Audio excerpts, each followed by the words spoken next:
दर्शकवृन्द नमस्कार। जनधारणा खबरको युट्युब च्यानलमा यहाँहरूलाई स्वागत गर्न चाहन्छु। म निमकान्त पाण्डे।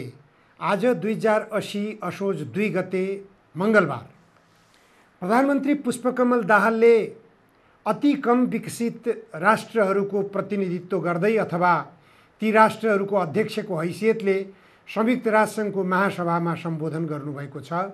प्रधानमन्त्री प्रचण्ड नेपालमा 10 वर्षसम्म सशस्त्र युद्ध गरेका व्यक्तित्व भएका कारणले गर्दा उहाँले गरिब राष्ट्रहरूको अधिकारको सवालमा संयुक्त राष्ट्रसङ्घको महासभामा कमसेकम आवाज घन्काउनु हुनेछ भन्ने अपेक्षा धेरैले गरेका थिए। अझ त्यहाँ उपस्थित भएका प्रतिनिधिहरूले त निश्चित रूपमा गरेकै थिए। प्रधानमन्त्री प्रचण्डले दिगो विकास लक्ष्य साकार पार्नु उच्च प्राथमिकता, यो शब्द उहाँको सबैभन्दा महत्त्वपूर्ण र ओजनदार शब्दको रूपमा लिएको छ। उहाँले बोल्ने क्रममा सबैभन्दा जोड दिएको शब्द पनि यही हो। त दिगो विकासको निम्ति प्रधानमन्त्री प्रचण्डले के सपना देख्नुभयो त भनेपछि धनी राष्ट्रहरूबाट दिएको अनुदानमा मिनाहा र थप अनुदान दिने प्रतिबद्धतालाई कार्यान्वयन गर्ने उहाँको विशेष आग्रह थियो। एक किसिमले प्रधानमन्त्री प्रचण्डले आफूलाई धनी राष्ट्रहरूको बीचमा भिखारीको रूपमा आफूलाई प्रस्तुत गर्नुभयो। धनी राष्ट्रहरूको बीचमा भिखारी नै बन्नु थियो भने 10 वर्षसम्म जनयुद्ध किन गरिएको, जनयुद्ध गर्नुको औचित्य के थियो, 17,000 नेपाली जनताको रगत बगाउनुको औचित्य के थियो, त्यो कुराको खुलासा गर्नुपर्ने थियो। प्रधानमन्त्री प्रचण्डले मैले धेरै पटक यो कुराको जिकिर गरिसकेको छु। विगतका एपिसोडहरूमा मैले भनिरहेको छु, सुझाव दिइरहेको छु प्रधानमन्त्री प्रचण्डलाई। उहाँ समक्ष पक्कै पनि पुगेको हुनुपर्छ। उहाँका सल्लाहकारहरूले पनि उहाँलाई पुर्याएको हुन सक्छ। सञ्चारकर्मीहरूबाट के आइरहेको छ, सामाजिक सञ्जालबाट के आइरहेको छ, प्रधानमन्त्री प्रचण्डप्रति जनताले कस्तो अपेक्षा गरेका छन् भन्ने कुराको सन्देश यदि उहाँका नजिकका वरिपरि रहेका सल्लाहकारहरूले दिँदैनन् भने प्रधानमन्त्री पुष्पकमल दाहालको अधोगतिको अर्को विकल्प छैन। उहाँ अधोगतितर्फै जाँदै हुनुहुन्छ भन्ने कुरा यसले सङ्केत गरेको छ। अन्तर्राष्ट्रिय फोरम पाइसकेपछि त्यो पनि 195 वटा देशहरूको राष्ट्राध्यक्ष र सरकार प्रमुखहरूको उपस्थिति रहेको फोरममा गएर बोल्दाखेरि कमसेकम प्रचण्डले 10 वर्षसम्म सशस्त्र युद्ध किन गरिएको थियो, 47 वटा गरिब राष्ट्रहरूको अध्यक्षको हैसियतले बोल्दै गर्दा गरिबी निवारणको लागि मैले नेपाली जनताका हातमा हतियार बोक्न लगाएको थिएँ, तर गरिबी निवारणको बाटो पहिल्याउन सकिएन। किन सकिएन यो कुराको स्पष्टीकरण प्रधानमन्त्री प्रचण्डले विश्व सामु दिनु पर्दैन थियो। लत्रिएर झुम्रिएर शिर निहुराएर अमेरिकाबाट फर्किनुपर्ने अवस्थामा प्रचण्ड पुग्नु भएको छ। किनभने नेपालको हितको निम्ति उहाँले केही पनि बोल्नु भएको छैन।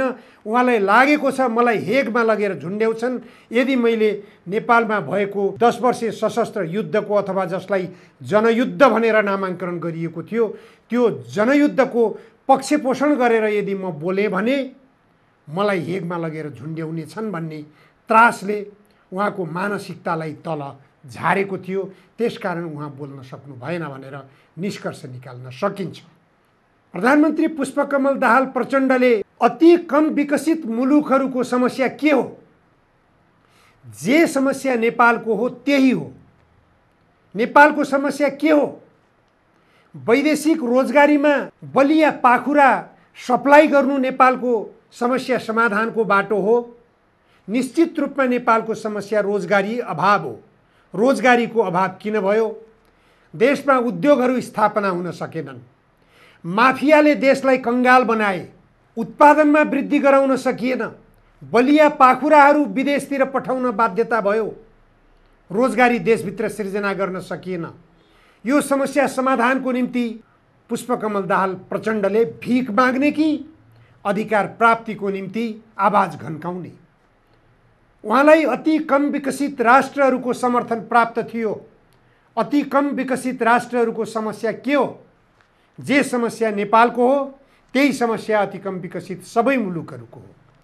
रोजगारीको समस्या छ, खाद्यान्नको समस्या छ, उत्पादनको समस्या छ, भ्रष्टाचारको समस्या छ। यी सबैको अन्त्य कसले गर्ने, के हो अन्त्य गर्ने उपाय के देशलाई विदेशीहरू सामु लम्पसार बनाउने नै अन्त्य गर्ने उपाय हो? त्यही रूपमा आफूलाई अहिले प्रचण्डले संयुक्त राष्ट्रसङ्घको महासभामा पनि निर्लज्जताका साथ प्रस्तुत गर्नुभयो। भिखारीको रूपमा, एउटा दासको रूपमा। यो अवस्थाले नेपालको विकासको गति अगाडि बढाउला। उता अमेरिकामा पुगेर उहाँले आफ्नो दासत्व प्रदर्शन गर्नुभयो। यता नेपालमा सरकारले के निर्णय गरेको छ? दक्षिण कोरियामा उच्च सिपयुक्त जनशक्ति पठाउने पहल गर्दैछ नेपाल सरकारले। उच्च सिपयुक्त जनशक्तिको सदुपयोग देशभित्र गर्ने कि बाहिर पठाउने? उच्च सिपयुक्त जनशक्तिको उत्पादन गर्ने माध्यम खोइ? कसले उत्पादन गर्ने हो उच्च सिपयुक्त जनशक्ति? नेपालभित्रै उच्च सिपयुक्त जनशक्ति उत्पादन गर्ने र त्यो उत्पादित जनशक्तिलाई देशको विकासमा लगाउने, कृषि उत्पादनमा लगाउने, उद्योग स्थापनाहरू गर्ने वातावरण खोलेर दैनिक उपभोग्य वस्तुहरू उत्पादन गर्ने कार्यमा लगाउने होइन र? यो गर्नेतर्फ प्रधानमन्त्री पुष्पकमल दाहाल प्रचण्डको दृष्टिकोण खोइ किन प्रस्तुत हुन सकेन? त्यसै हावामा उडेर 10 वर्षसम्म जनयुद्ध गरिएको थियो कि केही भिजन थियो? ती 40 सूत्रीय मागपत्रहरू कमसेकम मैले पहिले पनि उल्लेख गरेको छु, त्यो 40 सूत्रीय मागपत्र जो जनयुद्धमा प्रस्तुत गरिएको थियो, त्यो मागपत्रका आधारभूत मागहरू त्यो अन्तर्राष्ट्रिय फोरममा प्रस्तुत गर्न सक्नु पर्दैन थियो प्रचण्डले? किन सक्नु भएन? कमसेकम पनि त्यो 40 बुँदे मागपत्रको बुँदा नम्बर 29 र बुँदा नम्बर 35 रोजगारीको ग्यारेन्टी, यदि रोजगारी दिन सक्दैन भने बेरोजगार भत्ताको ग्यारेन्टी, नैसर्गिक शिक्षा प्राप्तिको अधिकार, यो प्रत्येक नेपाली जनताको, प्रत्येक गरिब मुलुकका जनताको, प्रत्येक देशका नागरिकहरूको अधिकारको कुरो हो। यो अधिकारको कुरो प्रधानमन्त्री प्रचण्डले संयुक्त राष्ट्रसङ्घको महासभामा उठाउनु पर्दैन? संयुक्त राष्ट्रसङ्घको महासभा धनी राष्ट्रहरूको होइन। यति बोल्न किन सक्नु भएन प्रधानमन्त्री प्रचण्ड? किनभने त्यो गरिबहरूको आवाज घन्काउने फोरम हो। प्रधानमन्त्री प्रचण्डले G20 को फोरममा गएर बोल्न पाउनुहुन्छ? पाउनुहुन्न। त्यो धनी देशका जमिनदारहरूले मात्र बोल्ने थलो हो। G7 को फोरममा गएर प्रधानमन्त्रीले बोल्न पाउनुहुन्छ? पाउनुहुन्न। त्यो पनि धनी राष्ट्रहरू, जमिनदारहरूको फोरम हो। त्यसै गरी ब्रिक्स जो सम्मेलन भइसके, यी तीनवटै फोरमहरूमा गरिब मुलुकहरू, अभावले ग्रस्त भएका मुलुकहरू, समस्याले ग्रस्त भएका मुलुकहरू, साम्राज्यवादीहरूबाट थिचोमिचोमा परेका मुलुकहरू, उनीहरूको आवाज घन्काउने अधिकार पुष्पकमल दाहाललाई थियो अध्यक्षको हैसियतले। त्यो अधिकार गुमाउनु भयो। आफूलाई दासमा रूपान्तरित गरेर उहाँ फर्किने अवस्थामा पुग्नुभयो। के को निम्ति पुगियो अमेरिका? भ्रमणको निम्ति, फोटो सेसनको निम्ति, अथवा के को निम्ति? उहाँले नेपालको के हितको निम्ति काम गर्नुभयो? नेपालमा विदेशी कम्पनीहरूलाई लुट्ने छुट दिइएको छ। यो विषयमा बोल्न किन सकिएन? एउटा उदाहरणको रूपमा म यहाँहरूलाई प्रस्तुत गर्न चाहन्छु। एनसेल नामको मोबाइल सेवा प्रदायक कम्पनी छ, एउटा लुटेरा कम्पनी, जो लुटेरा कम्पनीले अहिले नेपाली जनतालाई लुट्नकै निम्ति एउटा अनौठो किसिमको पुरस्कार योजना सार्वजनिक गरेको छ। लाखौं करोडौं अरबौं रुपियाँ नेपाली जनतासँग लुटेको छ उसले। नेपाली जनतालाई लुटेर नेपाली जनतालाई नै पुरस्कारको हौवा देखाएर थप एनसेलतर्फ आकर्षित गराउने र यो कहाँबाट छुट पाएको छ उसले? नेपालमा 10 वर्षसम्म जनयुद्ध हाँकेको व्यक्ति प्रधानमन्त्री रहेको देशबाट। यो देशमा प्रधानमन्त्री पुष्पकमल दाहाल प्रचण्डले यस्तै लुटेरा कम्पनीहरूलाई, लुटेरा नागरिकहरूलाई, लुटेरा विदेशी नागरिकहरूलाई छुट दिने गर्नुभएको छ। हरेक काण्डहरू जति पनि देशभित्र भएका छन्, जो काण्डहरूलाई पुष्पकमल दाहाल यसपटक प्रधानमन्त्री भएपछि निश्चित रूपमा केही कारबाहीको दायरामा ल्याउन सक्छन् कि भनेर आशा गरिएको थियो। मुख्य लुटेराका संरक्षकहरूलाई उहाँले नै संरक्षण गरिरहनु भएको छ। लुटेराका संरक्षकहरू प्रधानमन्त्रीबाट संरक्षित भएपछि लुट काण्डको अन्त्य हुन सक्छ, लुटेराहरू नियन्त्रणमा आउन सक्छन्। यो असम्भव कुरा हो।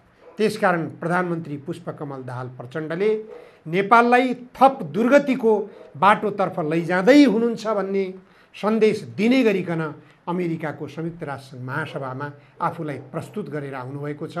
यसको विकल्प नेपाली जनताले खोज्न जरुरी छ। जुन शासकीय प्रणालीबाट यस्ता मानसिकतामै दासत्व पालेर बसेका व्यक्तिलाई प्रधानमन्त्रीको रूपमा चयन गर्नुपर्ने अवस्था सृजना हुन्छ भने यस्ता व्यक्तिलाई प्रधानमन्त्रीको पदमा पुर्याउने शासकीय प्रणालीको अन्त्य हाम्रो निम्ति आवश्यक छ भन्ने कुरा बुझ्न जरुरी छ। भोलि संविधान दिवस आउँदैछ। यो संविधानको औचित्य समाप्त भइसकेको छ। संविधान असफल भइसकेको छ। संविधानले अपनाएको प्रादेशिक संरचना फेल भइसकेको छ। प्रदेश संरचना नेपाललाई महँगी थोपर्ने बाहेक अरू केही पनि काम भएन। नेपाली जनतालाई करको भार थोपर्ने बाहेक अरू केही पनि काम औचित्य यो प्रादेशिक संरचनाको भएन। धर्मनिरपेक्षता संविधानको अर्को महत्त्वपूर्ण पक्ष हो। यदि नेपालमा धर्मयुद्ध नगराउने हो भने धर्मनिरपेक्षता निश्चित रूपमा स्वागतयोग्य कुरा हो। तर धर्मयुद्धले केही धर्महरूलाई फल्ने फुलाउने र प्रचार गर्ने र अन्य धर्मका व्यक्तिहरूलाई खरिद गर्ने परिपाटी सुरु गरिरहेको छ। धर्मनिरपेक्षता यसैको निम्ति ल्याइएको थियो र थिएन पक्कै पनि। संविधानले जो प्रत्याभूत गरेको छ गन्तव्य समाजवाद, गन्तव्य समाजवादको निम्ति अहिले चलिरहेको हाम्रो देशको यो संविधानले अपनाएको निर्वाचन प्रणाली, यो निर्वाचन प्रणालीले देशलाई समाजवादको गन्तव्यतर्फ लान सक्छ? निश्चित रूपमा सक्दैन। किनभने सांसदहरू सबै भ्रष्ट भइरहेका छन्। सांसदहरू मन्त्री बन्नको निम्ति लालायित हुन्छन्, तछाड मछाड गर्छन्। किन गर्छन्? जो व्यक्ति मन्त्री बन्छ त्यो व्यक्ति भ्रष्ट भइरहेको छ। हामीले देखिरहेका छौँ। जति पनि मन्त्री भए, कृष्णबहादुर महरा, वर्षमान पुन, टोपबहादुर रायमाझी, बालकृष्ण खाँड सबै अहिले कुन हालतमा गइरहेका छन्? तमाम व्यक्तिहरूको नाम लिन सकिन्छ। भूपू मन्त्रीका गर्दनमा खुकुरी छप्किसके, खुकुरी बर्सिने अवस्था आइसक्यो। यो अवस्थाले देखाइरहेको छ हाम्रो निर्वाचन प्रणाली गलत छ। हाम्रो देशको उत्पादन प्रणाली बाहिरबाट खाद्यान्न आयात गर्नुपर्ने परिस्थिति बीच नेपाली जनता गुज्रिरहेको अवस्था छ। यो उत्पादन प्रणालीको विकल्प के हो? क्रान्तिकारी भूमि सुधारको कार्यक्रम लागू गर्नु पर्यो कि परेन? सामूहिक कृषि प्रणाली लागू गर्नु पर्यो कि परेन? बिउ बिजन निशुल्क रूपमा नेपाली जनतालाई उपलब्ध गराउनु पर्यो कि परेन? यसतर्फ यो संविधानले किसानहरूको हितको बाटो खोजेको खोइ किन खोज्न सकेन? किन किसानहरूको रक्षा गर्न सकेन? किन किसानहरूको अधिकार प्रत्यार्जन गर्न सकेन यो संविधानले? त्यसकारण यो संविधान सम्पूर्ण रूपमा असफल भइसकेको संविधान हो। भोलि जुन संविधानको 9 वर्ष प्रवेश भइरहेको छ, त्यसकारण विकल्प खोज्नुपर्ने धेरै कुराहरू छन्। तर प्रधानमन्त्री पुष्पकमल दाहाल 10 वर्षसम्म जनयुद्ध हाँकेको व्यक्तित्व, जुन व्यक्तित्वले अति कम विकसित मुलुकहरूको नेतृत्व गरेर संयुक्त राष्ट्रसङ्घ जस्तो संसारका ठुला ठुला धनी राष्ट्रहरूको सामुमा गएर बोल्नुपर्ने अधिकार पाउनुभएको थियो, त्यो अधिकारलाई गुमाएर फर्किँदै गर्दा अझ छिमेकी देश एउटा सम्पन्नताको दिशातिर गइरहेको देश, जुन देशका राष्ट्राध्यक्षले त्यो फोरममा उपस्थिति जनाउन पनि आफ्नो आवश्यकता महसुस गर्नुभएको छैन, त्यो देशतिर यात्रा गर्ने समय नजिक आइरहेको छ प्रधानमन्त्री प्रचण्डको। त्यहाँ गएर प्रधानमन्त्री प्रचण्डले नेपालको हितको निम्ति, नेपालको आवश्यकताको निम्ति, नेपाली जनताको निम्ति के आवाज उठाउन सक्नुहोला र? नेपाली जनताले के आशा गर्ने? हस्, आजलाई यति मात्र। धन्यवाद। नमस्कार। म निमकान्त पाण्डे।